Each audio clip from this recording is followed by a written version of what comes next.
thé de la vérité restauratrice Mivresse avec Dr Gaoudé, tu connaîtras la vérité et la vérité t'affranchira.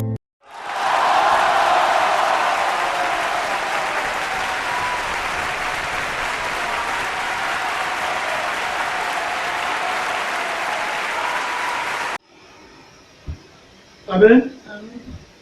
Cela donc nous conduit à une autre déviation. Il dit, c'est un changement anormal de position.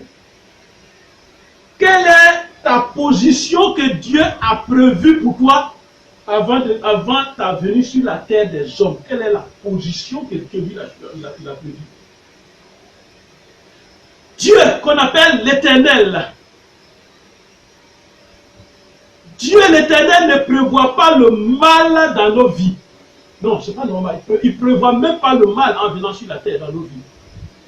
Alors, regarde ta nouvelle position que tu as choisie toi-même et tu souffres. Regarde cette nouvelle position que tu as choisie. Et c'est cette position-là qui fait que tu souffres. Regarde là. Tu t'es positionné dans une affaire ou une situation négative. Tu t'es positionné dans cette situation-là. Amen. Et le chemin de la mission que Dieu t'a donné sur la terre est devenu une voie sans issue. Parce que tu t'es positionné. Tu t'es positionné dans un mensonge. Et pendant 10 ans, 20 ans, tu es dans ce mensonge. Comment on peut être dans une église qui ne glorifie que son berger, qui ne glorifie que son épouse? Et toi, tu es là depuis longtemps, tu ne fais que t'endetter, tu souffres. Je ne suis pas contre les religions. Allez dans les églises. Mais cherchez Jésus-Christ, la vérité. Amen. Tu t'es positionné dans un mensonge. Et ce qui a engendré un changement anormal dans ton existence. Au lieu d'observer les signes de ta mission, tu as préféré être avec les prostituées. Tu as préféré être avec les menteurs. Tu as préféré être avec les meurtriers. Au lieu d'observer les signes de ta mission. Les bonnes choses que toi-même tu sens dans ta vie.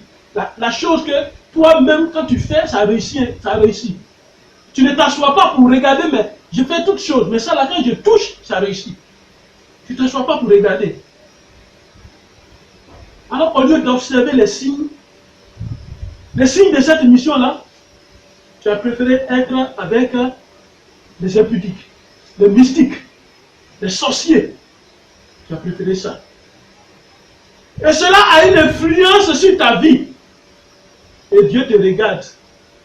Et la Bible dit, le Dieu de ce monde, il est différent de notre Dieu. Hein? Le Dieu de ce monde, le Dieu de ce siècle, il aveugle l'intelligence des hommes, il aveugle l'intelligence des incrédules pour ne rien voir et pour ne rien comprendre dans la vie. Et donc nous sommes aveuglés. Et ce qui est de notre mission, ce que Dieu a prévu dans notre mission, quand ça passe devant nous, on est aveugle, on ne voit pas, ça passe. Et tu es dans une déviation. Tu as dévié. Le chemin de la vie, de ta vie, que Dieu avait tracé, a été dévié par toi-même, par le diable, ou par tes ennemis. Voilà les 3 personnes. Toi-même, le diable, parce que la terre tout entière est sous l'emprise du malin, du diable, et puis il y a tes ennemis. Tes ennemis qui t'ont dévié, ils ont dévié ton chemin.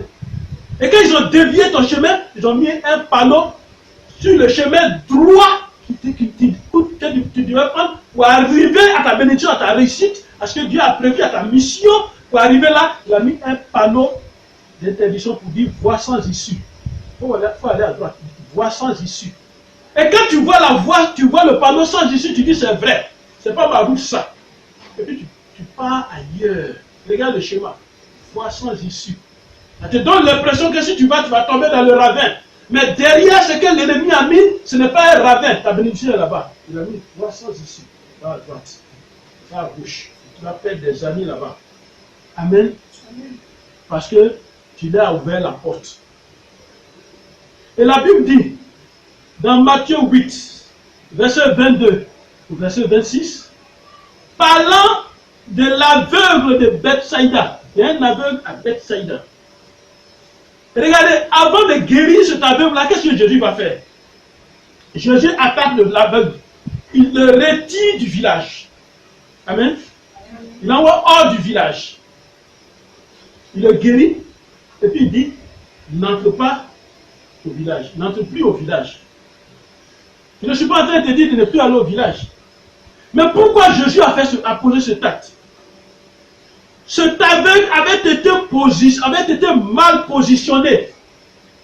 Amen. Il avait été mal positionné, mon frère. Toi qui m'écoutes, tu as été mal positionné. Il y a quelqu'un qui doit te retirer de cette position pour te ramener sur ton chemin, c'est Jésus-Christ. Jésus te tend la main, il veut te tirer de ta position, de la mauvaise position dans laquelle on t'a placé. Mais Jésus est venu, comme il a fait pour l'aveugle de Bethsaïda. On lui a montré que sa voie est sans issue. Jésus est venu, Jésus l'a attrapé. Jésus l'a retiré du village. Amen. Pourquoi? Parce qu'il ne devait pas être dans ce village. Dans ce village, les choses n'allaient pas changer. Il a été dévié de son chemin. La déviation de son chemin. Amen. Alors il y a la déviation de ton mariage. Il y a la déviation de ton bonheur, la déviation de ta réussite. Ça vient de là. Où tu t'es positionné, ou bien où le diable t'a positionné, ou bien où l'ennemi t'a positionné. La déviation vient de là. Tu es dans un village. Tu es dans un quartier. Et rien ne marche. Tu es dans une ville.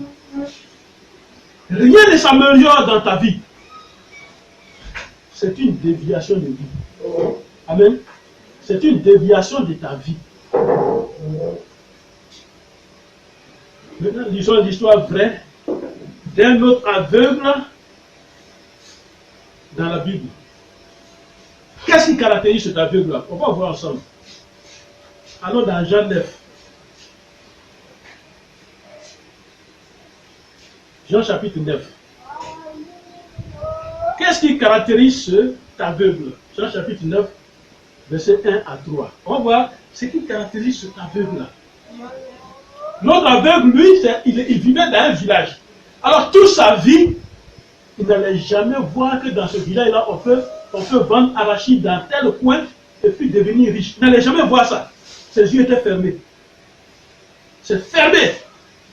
Il n'allait jamais voir qu'on fait une plantation de cacao et ça réussit, on est riche. Il n'allait jamais voir ça. Il ne pouvait jamais se marier parce que comment il allait distinguer les femmes là? Il n'allait jamais voir. Jésus dit, sors, viens, sors de la vie, sors de ce village d'abord, je vais te guérir. Amen. Mais il y a un autre aveugle, lui, qu'est-ce qui le caractérise? Jean 9, verset 1 à 3. On va lire.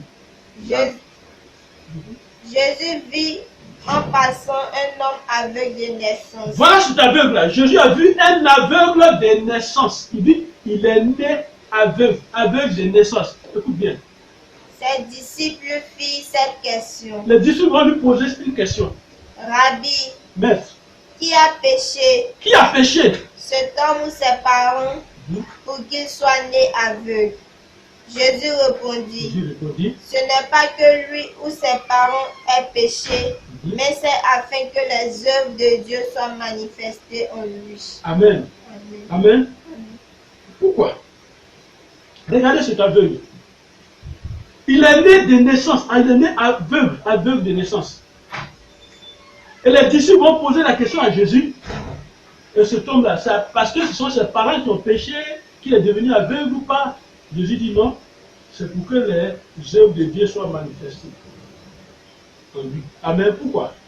Parce que Jésus est venu Comme le dit Ésaïe 61, verset 1, Jésus est venu pour délivrer les captifs, pour délivrer ceux-là qu'on a aveuglés. Alors, Jésus est venu, il trouve que c'est anormal qu'un être humain naisse aveugle. C'est pas normal. Dieu n'a pas prévu ça. Donc, il va le rétablir parce qu'il n'a pas prévu dans sa vie préhumaine, il est aveugle, il dit bon, toi tu es aveugle, va sur la terre aveugle. Non, il n'a pas prévu ça.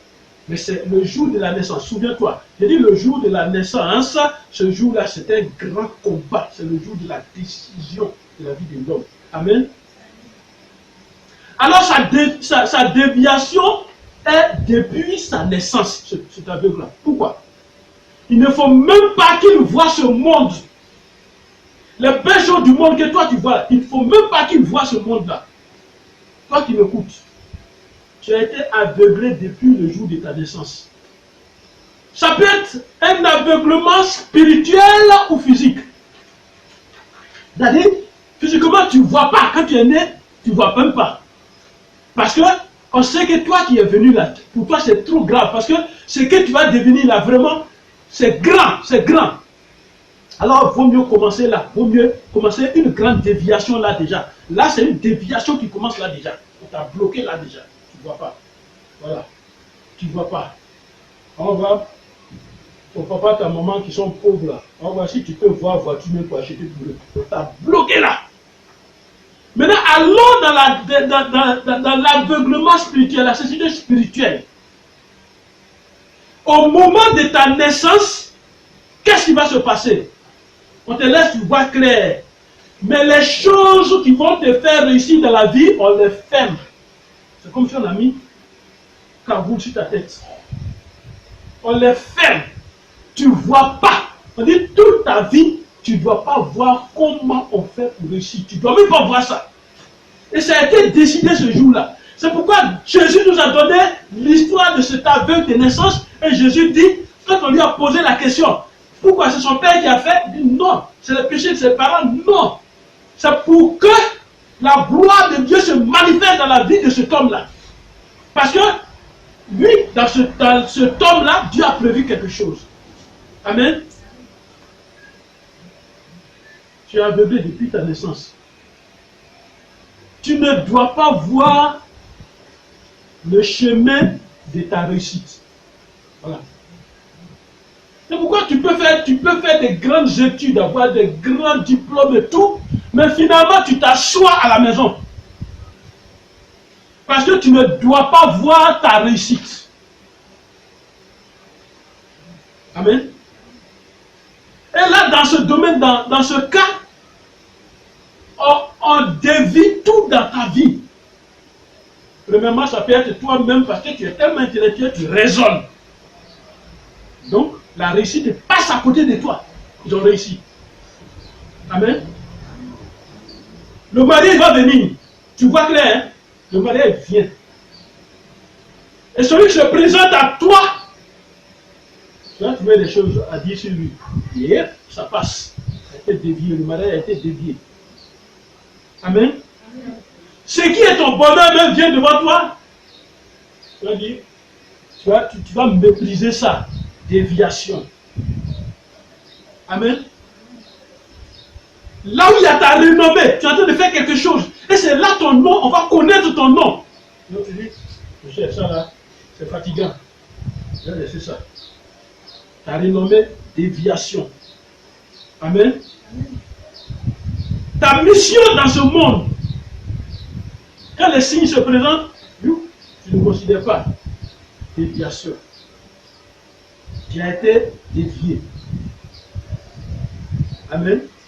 Alors une autre forme de déviation, c'est quoi? C'est prendre une direction qui s'écarte d'un chemin déterminé à l'avance. Tu prends une direction qui s'écarte d'un chemin déterminé à l'avance. C'est-à-dire, le chemin a été déjà à l'avance. Même toi-même, tu peux déterminer ce chemin-là à l'avance. Les gens même peuvent t'aider à déterminer ce chemin-là même à l'avance. C'est déterminé. Quelqu'un te voit et dit, ah mon frère, je t'aime tellement, il y a une bonne affaire Et cette affaire-là, tu rentres dedans, et c'est vrai, c'est même pas un mensonge, tu rentres dedans, tu vas voir l'argent. On te dit ça, tu as ça. Mais en tant que chrétien, confie-toi à Jésus. Et tu vas découvrir, Jésus donne son OK. Mais toi, tu vas dévier encore. Amen. Il arrive des fois où nous sommes comme à un carrefour de la vie. Ça arrive à tout le monde et ça doit t'arriver, ce n'est pas une malédiction. On arrive à un carrefour de la vie. Et que dit Dieu? Allons dans Matthieu 22. Quand on est à un carrefour de la vie, quand on dit carrefour, ça veut dire qu'il y a beaucoup de déviations. La route ça va, il y a 4 voies. C'est un carrefour maintenant. Beaucoup de déviations. Et Matthieu va nous dire, Jésus va nous parler dans le livre de Matthieu, chapitre 22, au verset 9. Jésus va nous parler. Étonné.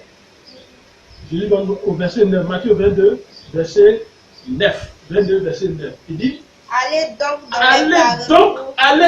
dans les carrefours. Regardez ce que Jésus dit. Il dit, allez donc dans les carrefours. Il fait quoi? Et appelez aux noces. Appelez aux noces Tout ce que vous trouverez. Tout ce que vous trouverez. Amen. Il y a beaucoup qui sont arrêtés au carrefour. Quand Jésus dit, Jésus, c'était les noces de Canaan. C'était les noces, c'est-à-dire de l'autre côté aussi. Quand on va quitter la terre, c'est que Jésus a préparé. Mais actualisons ça maintenant. Avant d'aller, il y a quelque chose qui se passe sur la terre. Et Jésus dit, allez au carrefour, appelez aux noces, appelez à Jésus, appelez au royaume. Parce que c'est dans le royaume de Dieu, c'est dans le paradis qu'il y a les noces. Amen. Appelez-les tous. Tout ce que vous trouverez. Il n'a pas dit appeler les chrétiens, non. Ceux qui sont au carrefour, qui sont là, qui se demandent, je dois aller à gauche, je dois aller à droite, qu'est-ce que je dois faire même? Appelez-les à Jésus. Amen. Et Jésus va faire. Pourquoi Jésus disait cela? C'est au carrefour qu'on se pose toujours cette question. Où est mon chemin? Et Jésus a dit, appelez-les. Amen. Allons dans Exode 30. Dans Ésaïe 30. Allons dans le livre du prophète Ésaïe. Ésaïe chapitre 30. Ésaïe chapitre 30. Verset 21. Verset 21.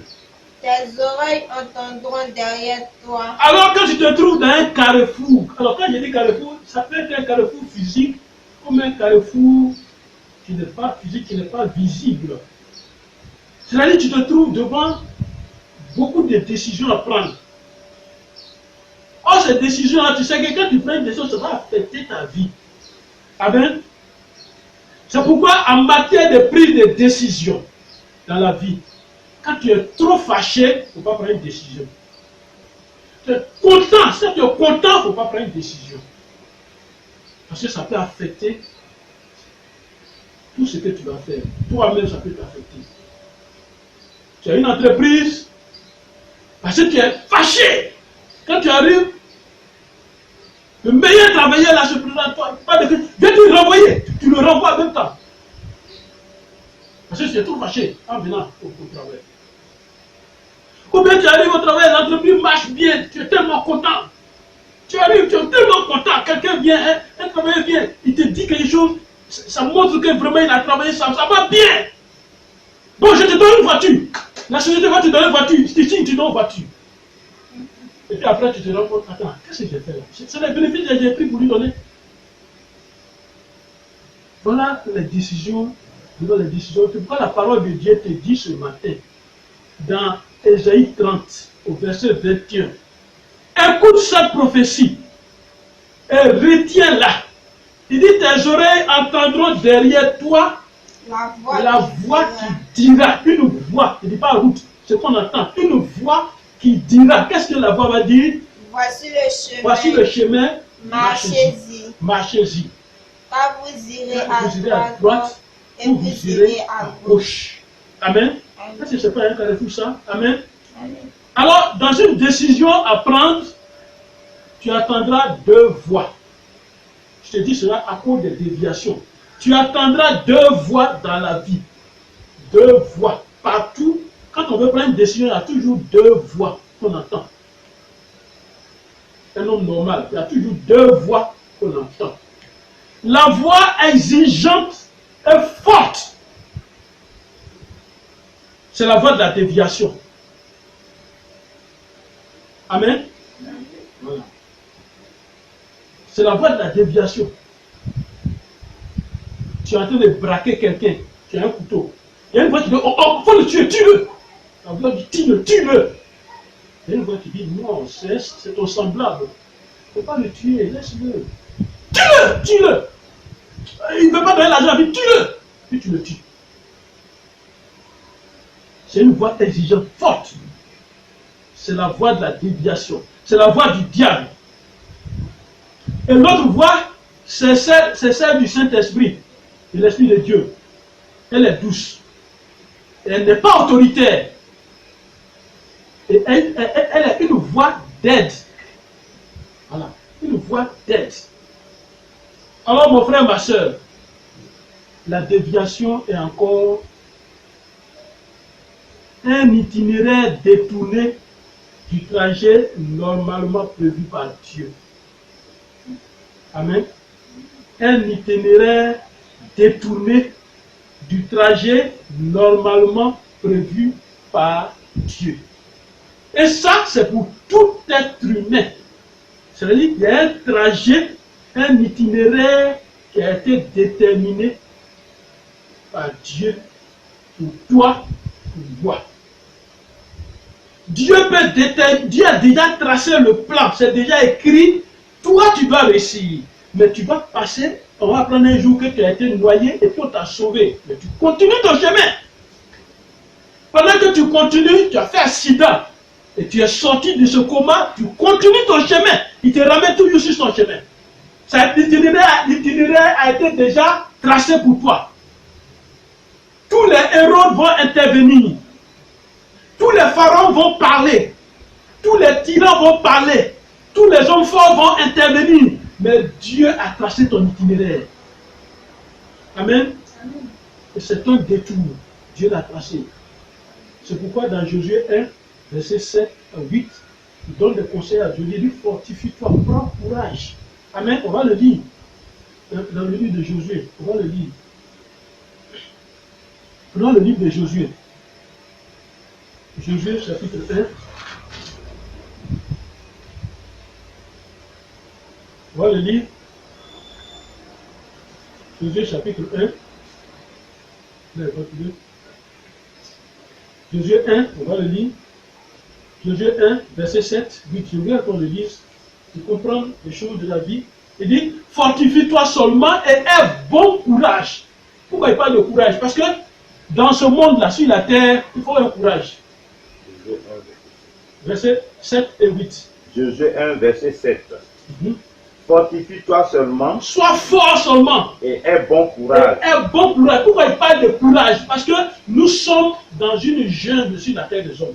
Prends courage. Prends courage. Une jungle dans la forêt, tu es en train de passer, et puis tu vois un lion. Tu ne fais plus de bruit. Tu passes doucement. Il ne faut pas avoir peur. Il ne faut pas crier.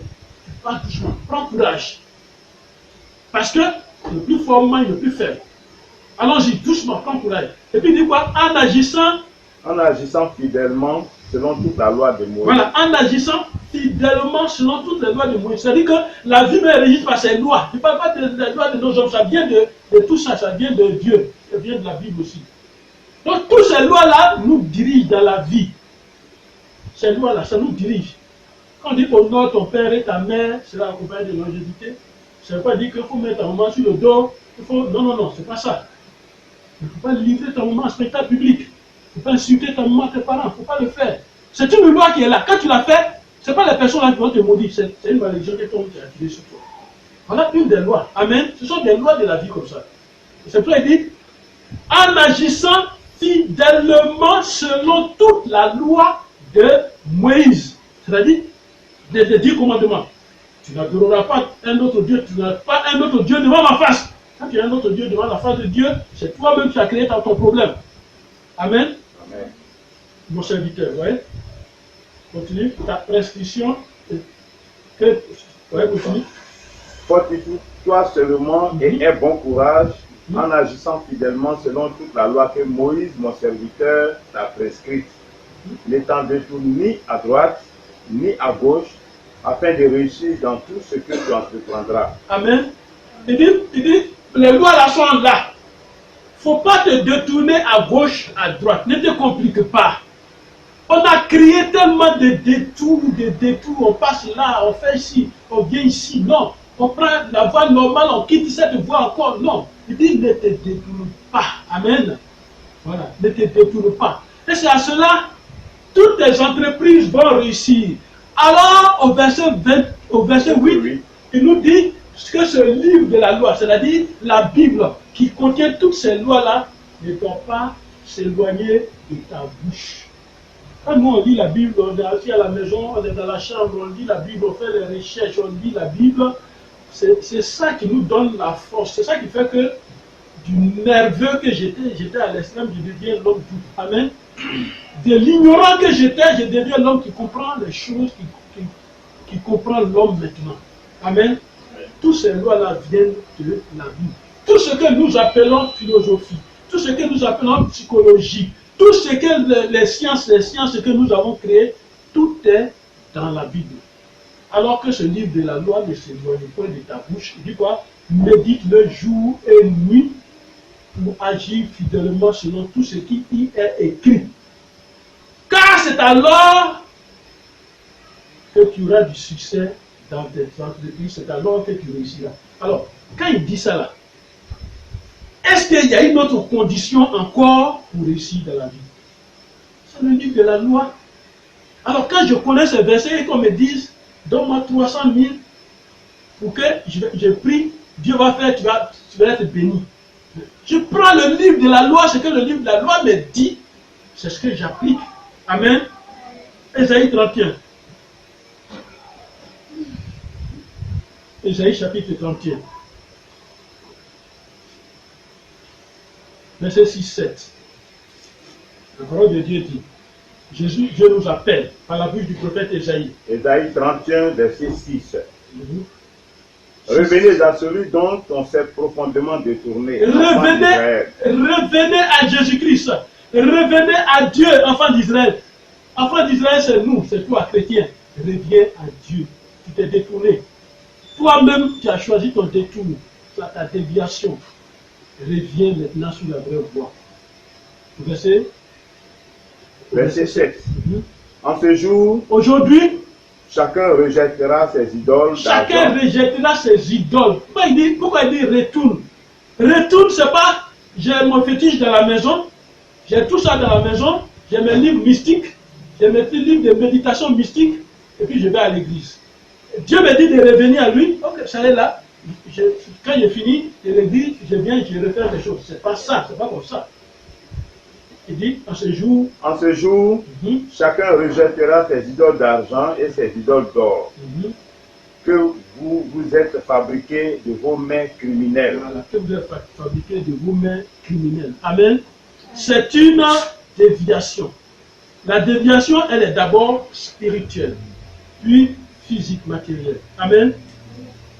Je parle à ta vie ce matin, toi qui m'écoutes. Je parle à ton âme ce matin, toi qui m'écoutes. Où es-tu? Je parle à ton bonheur. Où es-tu? Je parle à ta renommée. Où es-tu? Où est ta renommée? Vous savez, Jésus n'est pas venu sur la terre pour rien. Et c'est pourquoi Jésus aussi est passé par ces étapes-là. Et nous allons comprendre les tentatives de déviation de la mission de Jésus. Les tentatives de déviation de la mission de Jésus aussi. Et si on a fait ça à Jésus, on peut te faire Mais qu'est-ce que Jésus, lui, a fait?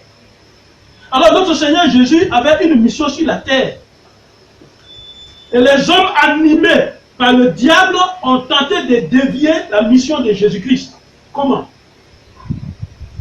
Écoutons cette parole qui est de Matthieu 2. Allons dans Matthieu 2. Dans Matthieu chapitre 2, on va écouter cette parole. Matthieu 2, verset 7-8. Matthieu 2, verset 7. Alors Hérode fit appeler en secret les mages. Il s'enquit soigneusement auprès d'eux depuis combien de temps l'étoile brillait. Amen. On dit Jésus est né, ils ont vu son étoile. Or, quand ils ont vu son étoile, ils se sont dit, ah, et Hérode, qu'est-ce qu'il va faire? Hérode fit appeler, il a appelé ses mages, il a appelé les mages en secret pour dire, attends, dites-moi, où il va naître, où il est né l'Assomption? Hein? Où il est né? Et ça fait combien de temps l'étoile que vous avez vue là? Ça fait combien de temps ça brille? Déjà, Hérode avait pris les dispositions de dévier la vie de cet enfant. Et il va faire quoi? Au verset 8, il va dire, puis il les envoya à Bethléem. Il les envoya à Bethléem en disant, allez et prenez les informations exactes sur le petit enfant. Prenez les informations exactes sur le petit enfant. Regardez la position d'Hérode. Et puis regardez l'enfant qui est né. Et regardez les mages. Et regardez ce que lui va envoyer. C'est pour vous dire, dans le monde spirituel, il y a beaucoup de choses qui se passent. On a besoin de quoi pour travailler sur la vie de quelqu'un? Des informations exactes. Il ne faut pas qu'on se trompe. Il ne faut pas qu'on me dise, il est gendarme, on me dit non, on est parti chez lui, il est instituteur. Non, là, si on envoie une incantation, une parole méchante sur un instituteur, ce n'est pas lui. Il dit, allez et prenez des informations exactes sur le petit enfant. Ne vous trompez pas. Et puis il dit quoi? Quand vous l'aurez trouvé, quand vous allez le trouver là, vous allez le trouver. Quand vous allez le trouver, qu'est-ce que vous allez faire? Faites-le moi savoir, afin que j'aille aussi moi-même l'adorer. Amen. C'était une ruse. On va lire toute l'histoire. C'était une ruse. Parce que, à cause de sa naissance, c'était une ruse. À cause de la naissance de Jésus. Pourquoi? À sa naissance, les mages ont prononcé une parole. Et il y a une prophétie qui était sur la vie de Jésus. Une prophétie qui parlait de Jésus et qui disait, il y a un roi qui va naître. Et les mages ont posé la question dans Matthieu 2, verset 2. Où est le roi des Juifs qui vient de naître? Où est le roi des Juifs qui vient de naître? C'est ça qui a effrayé Hérode. Il y a un Hérode dans ta vie qui a effrayé de ta présence. Amen. Amen. Il y a un Hérode dans ta vie qui est depuis ta naissance est contre ta réussite. Il y a un Hérode qui est en train de se manifester dans ta vie depuis. Regarde écoute bien ce que Hérode va faire. À cause de sa royauté, à cause de la royauté de Jésus, à cause de toi, ta royauté, la royauté qui est en toi en venant dans ce monde, à cause de la gloire, de la réussite, de la renommée que Dieu a mise en toi en venant dans ce monde. Amen. À cause de cette royauté, un combat, des gens vont se disposer sur ton chemin, des gens vont se disposer dans ta famille pour t'empêcher d'arriver où tu dois arriver. Parce que si tu arrives là, toi qui es le dernier, toi qui es petit, c'est toi qui vas diriger la famille. Non, ça ne va pas aller. Mais cette gloire a été déviée. Cette gloire a été déviée. Mais toi qui m'écoutes ce matin, la royauté, la gloire, la renommée que l'Éternel a déposée en toi, et qu'il y a un héros dans ta famille qui a empêché, et qui veut empêcher, et qui continue d'empêcher cette royauté, ce héros-là va disparaître au nom de Jésus. Pour que ta gloire se manifeste. Amen. Écoutons encore ce que Hérode a fait à cause de Jésus. Matthieu 2, verset 16. Allons au verset 16. Écoutons ce qu'il a fait.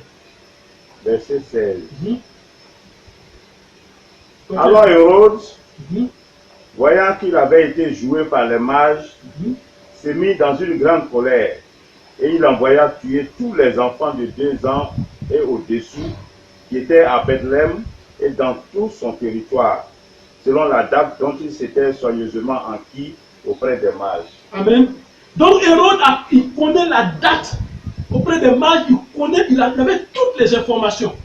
Mais comme il ne peut pas se lever, parce que spirituellement, si tu te lèves physiquement, tu vas tuer quelqu'un que tu n'aimes pas, On dit tu es un meurtrier, ça c'est clair, tu vas voir tous les problèmes, la justice, la police, la prison, tout ça. Mais il va faire la sorcellerie. Amen. Hérode va faire la sorcellerie.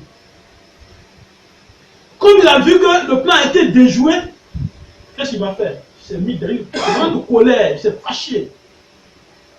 Et il a donné l'ordre de tuer tous les enfants de l'âge de Jésus et au-dessus. Non seulement dans la ville, à Bethléem, mais tout le territoire.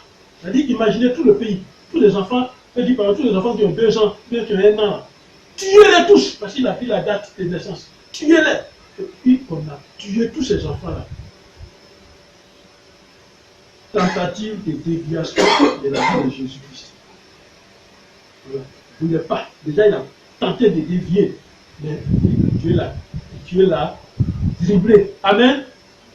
Amen.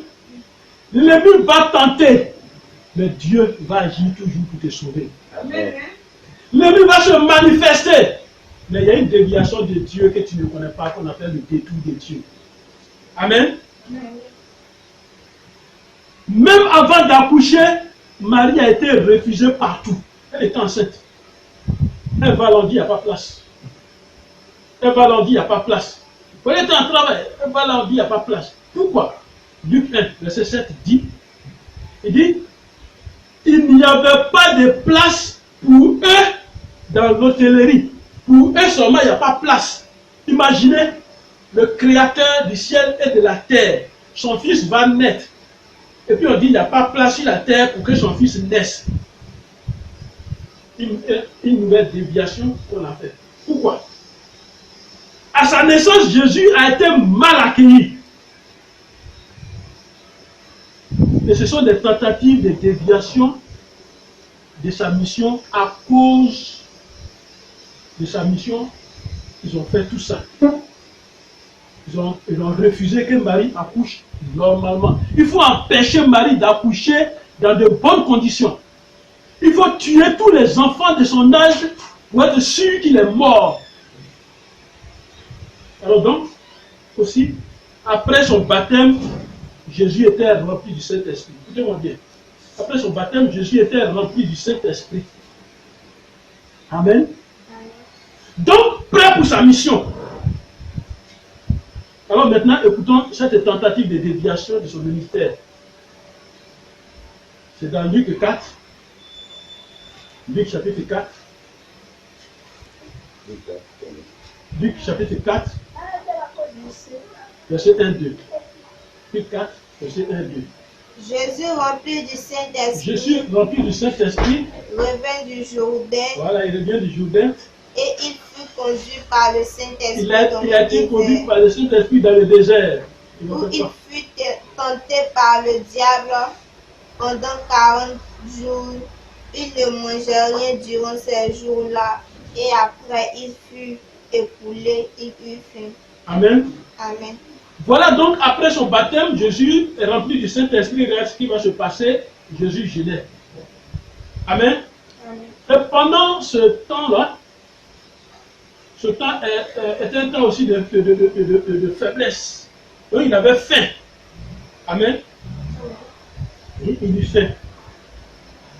Et c'est en ce moment-là, parce que l'ennemi, le diable, qui connaissait aussi les prophéties, il sait que Jésus est venu pour quelque chose, il va se manifester. Et c'est la tentation de Jésus. Et le diable, il va présenter 4 choses à Jésus-Christ. 4 choses. Amen. Dans cette tentation, il va présenter 4 choses. Suivez-moi bien. Il va présenter 4 choses. La première chose, c'est manger, nourriture. Le pain.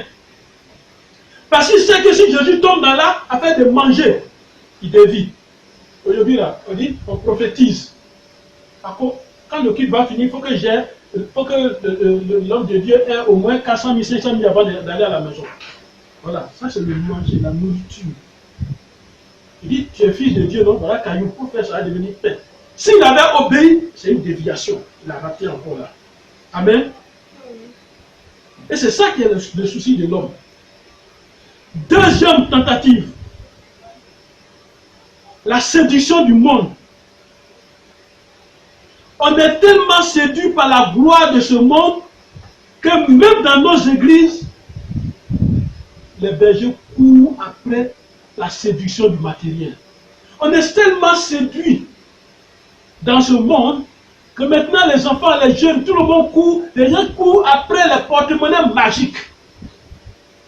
On signe les pactes avec le diable pour avoir plein d'argent, remplir une valise. La séduction de ce monde. On n'a plus confiance à Jésus. Jésus ne peut plus rien faire dans nos vies. Quand on va voir tel, aujourd'hui sur Internet, on voit des publicités des marabouts. J'ai un porte-monnaie magique, j'ai ceci magique. Ça se voit sur les réseaux sociaux. Les séductions de ce monde. Jésus a dévié cela. Jésus a évité cela. C'était une déviation que Satan a présentée à Jésus-Christ. Si tu as à moi, regarde la gloire de ce monde-là, c'est pour toi. Jésus dit, Jésus a dévié. Amen. Jésus a refusé cette déviation. Amen. On cherche miracle partout. Au lieu de chercher Jésus qui est la source de toutes ces choses. On ne cherche pas Jésus. Mon frère, expérimente, il faut chercher Jésus dans la parole de Dieu. Tu vas voir, tu vas comprendre comment Dieu est puissant. Amen. Troisième tentative de Satan pour dévier la mission de Jésus. Il demande de se prosterner devant lui. Il dit, tu te prosternes devant moi, facilement tu vas voir toutes choses. C'est-à-dire servir, se prosterner devant d'autres dieux de ce monde. Tu viens de l'église, on dit, celui qui est là-bas, il est très fort, le marabout, le féticheur qui est là-bas est très fort. Tu cours, tu te rends là-bas. Et puis le dimanche prochain, c'est toi qui chantes la gloire de Dieu, qui danses à l'église. Quand ça finit, tu te rends encore chez un autre féticheur. Tu n'auras pas d'autre Dieu, tu n'auras point d'autre Dieu devant ma face, dit l'Éternel. Satan voulait que lui-même devienne Dieu pour Jésus-Christ. Il a dit non, c'est pas ça. Dernière tentative. Amen. Tenter Dieu. Faire et dire ce que Dieu n'a pas ordonné. Dieu dit. Les dieux dits qui sont dans les églises. Les dieux dit. Il vient prier chez toi à la maison. Il faut que Dieu dise quelque chose forcé. Dieu dit. Ah! Tu as été dévié. Amen. Pour beaucoup, cette déviation a eu lieu le jour de la naissance. Donc, c'est un choix qu'ils ont fait eux-mêmes. Et il y en a qui ont été détournés par leurs ennemis. Été détournés par le diable. Et aujourd'hui, ils se couchent dans les caniveaux. Un haut cadre qui devait être un haut cadre, il est couché dans les caniveaux parce que le diable l'a dévié. Amen. Alors, mon frère, ma soeur, pour conclure, la voie, le chemin que tu as pris est sans issue. Viens à Jésus. Il est le chemin sans déviation ni détour. Il ne te conduira jamais sur une voie sans issue. Accepte Jésus. Il est le chemin, la vérité et la vie. Ta vie ne sera plus déviée. Ton bonheur ne sera plus dévié. Ta renommée ne sera plus déviée. Tu reviens sur le chemin, de ta mission. Tu reviens sur le chemin de ta mission sur cette terre. Tu reviens maintenant. À l'heure où je te parle, tu es en train de revenir maintenant au nom de Jésus sur le chemin de ta mission. On t'avait écarté de ce chemin, mais il y a une main qui est en train de te saisir pour te ramener maintenant sur ton chemin. Le chemin de cette mission, tu es en train de revenir dessus. Et tu reviens dessus au nom de Jésus. Et ta vie revient sur le chemin que Dieu a prévu pour toi. Toi qui m'as écouté, toi qui m'écoutes, tu m'as écouté aujourd'hui, ta vie revient sur le chemin de ce que Dieu a prévu pour toi au nom de Jésus. Que Dieu te bénisse. Au nom de Jésus. Amen. Amen. Et voici ton enfant. Tu l'as envoyé sur la terre des hommes. Non pas pour se promener, ce n'est pas un hasard. Mais l'ennemi a dévié son chemin. Lui-même, par ses attitudes, par son comportement, par ses actes, a fait dévier le chemin. Et le diable aussi a fait son travail. Papa, ce matin, toi qui par ta main puissante as retiré une nation d'une nation, tu as retiré une nation, Israël, de l'Égypte, une nation, tu as retiré une nation, tu as fait une nation, ta nation, voici ton enfant. Étends cette même main, retire-le de la déviation et ramène-le sur le chemin, parce que tu as dit que tu es le chemin, la vérité et la vie. Papa, revois la vie de ton enfant maintenant. Ramène-le sur le chemin de la réussite et de la vie, le chemin de la lumière, le chemin de la vérité, au nom de Jésus. Amen.